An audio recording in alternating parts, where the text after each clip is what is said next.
There is no doubt that this mission was conducted by a very sophisticated intelligence service with the help of satellites and from far away.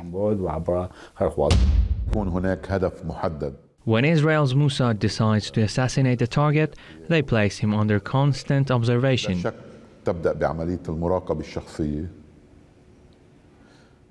Keep watch over his movements and follow him to the places that cannot be accessed, places you cannot even imagine.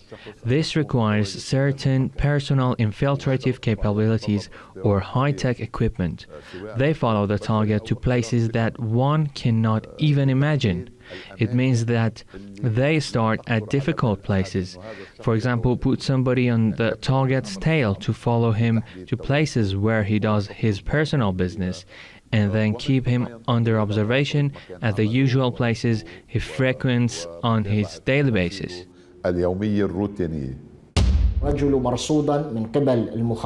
First and foremost, Colonel Makhlouf was being watched by the U.S. intelligence agency. The U.S. intelligence service does not leave out even the smallest detail about its target in order to have a complete file on them. Israel's Mossad also considers him as one of the most dangerous Syrian officials who has acted against the interests of Israeli intelligence agency and has managed to destroy many Zionist underworld networks. Therefore, he is known as one of Syria's gifted intellectuals who is influential in the country's survival, and that is why an attempt was made on his life, one that he miraculously escaped with the help of God, who truly holds our life and death in his hands.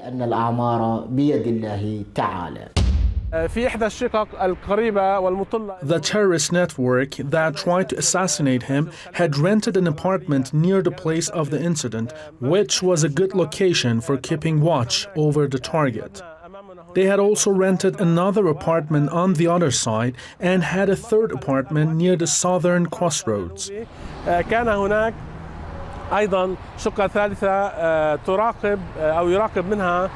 Israeli spies kept an eye on Colonel's entourage from this building.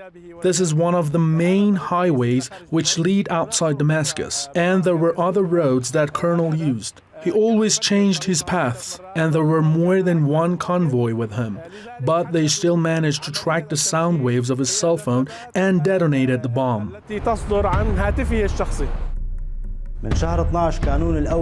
The terrorists, who were probably members of Mossad and the local spies that cooperated with them, started coming to these apartments from September 2012 till August 2012. These apartments were rented by people who were connected to Saudi Arabia's intelligence system. Almost all the equipment necessary for this operation, such as the satellites and the necessary documents, were stored in an apartment.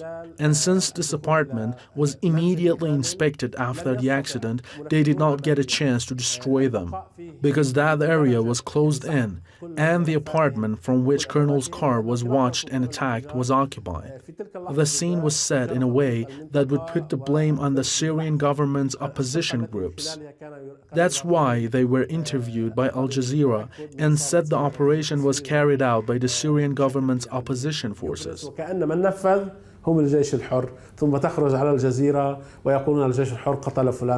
There is no doubt that spy networks, especially Mossad, have infiltrated Syria. Let's not forget how someone like Eli Cohen managed to gain and hold a high position in the Syrian government for several decades.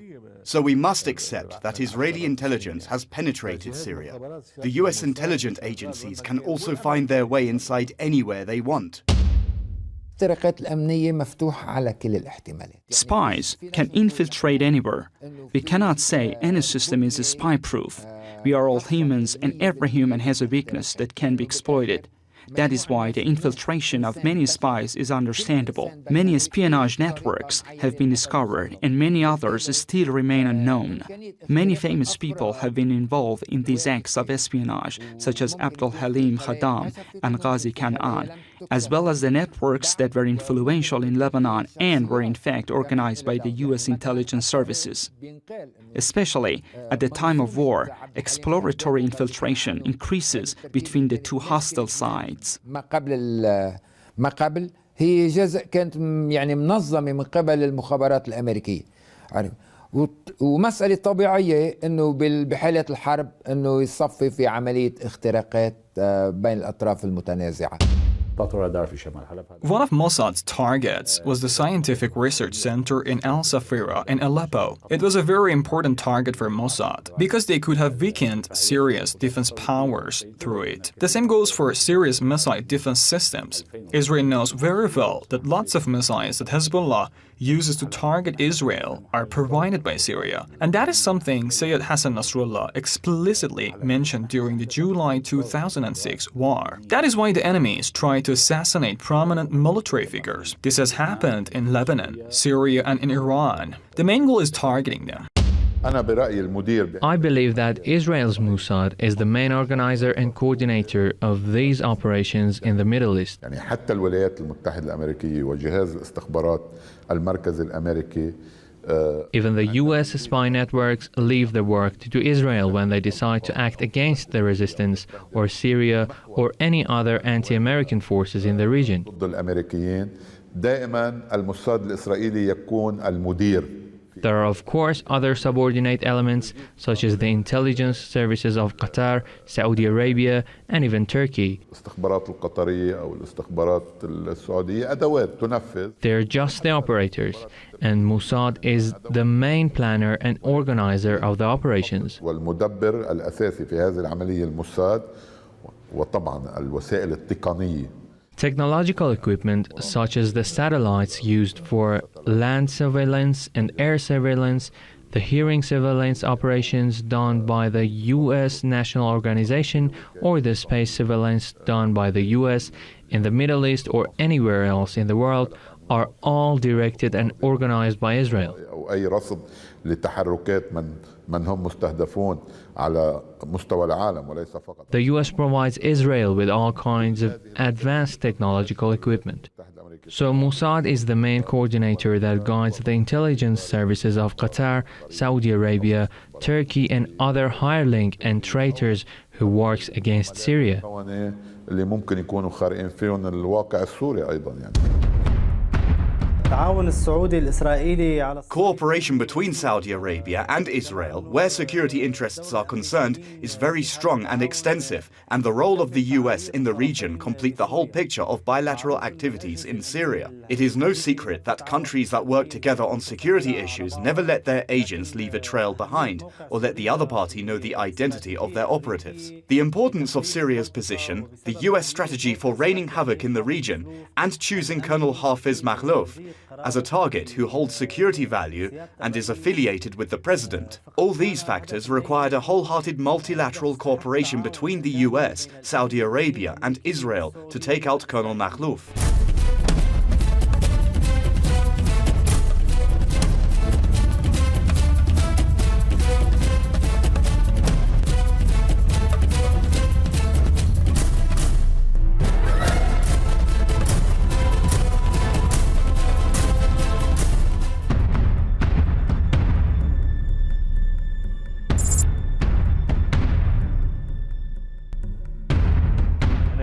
كنت امرق لعند الوالد على المكتب. I usually drop by at my father's office every day, for no particular reason, just to check on him and make sure he was okay.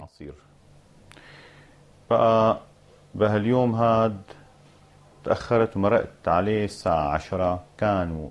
I sometimes brought him some juice or other refreshment. On that particular day I was late and arrived at his office at 1 o'clock. He was in the middle of a meeting, the Crisis Council's private meeting. كان معي بالمكتب. I waited for him in the room with his office's director. ومرافق. I was accompanied by his late assistants, Brigadier Davoud and Brigadier Tokamani. بقى بهالفترة هي Then I heard a sound like that of an explosion, but there was no fire. It was a very odd explosion. مثل انفجار لكن بدون لهب. انفجار غريب.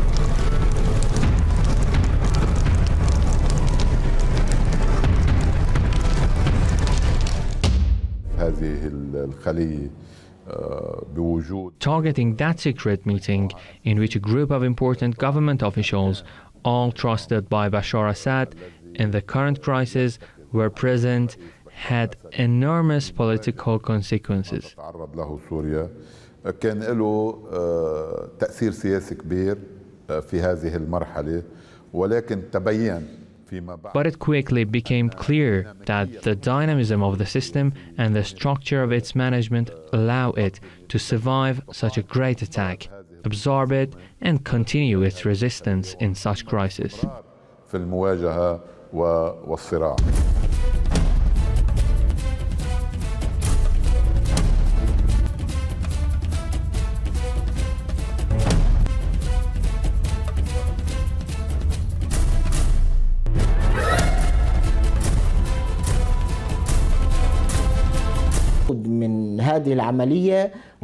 The purpose of this operation was inflicting a strong blow to Syria's government and showing that by killing that circle of prominent figures, the whole system would collapse, particularly since those figures played an important role in safeguarding Syria's security.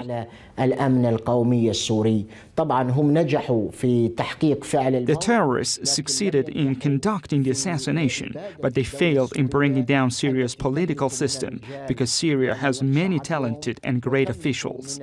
In addition to that, Syria has sincere and faithful soldiers that believe the terrorist elements had to face them squarely, not take refuge in residential buildings and get innocent people killed in order to save themselves. During the investigations, we came to the conclusion that the main person behind the explosion was a person who was either in the U.S. Embassy or in Turkey's embassy. This person was always present at either the U.S. Embassy or Turkey's embassy. As soon as he realized that the Crisis Council was holding a meeting in the office of the National Security Director, he pressed the detonation button. At the time, he was present in one of these two embassies.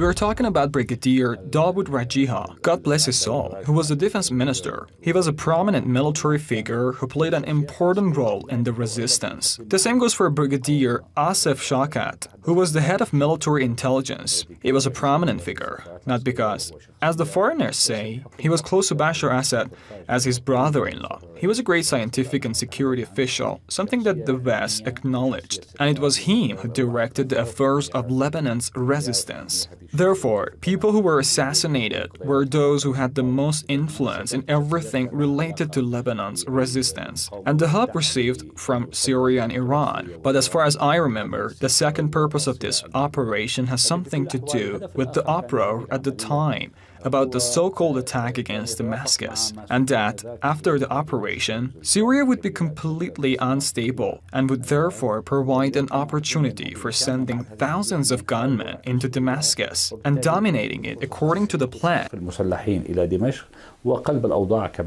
Operation was in the context of the war against the Syrian regime that is launched by United States, Europe, Israel, and some other Arab countries.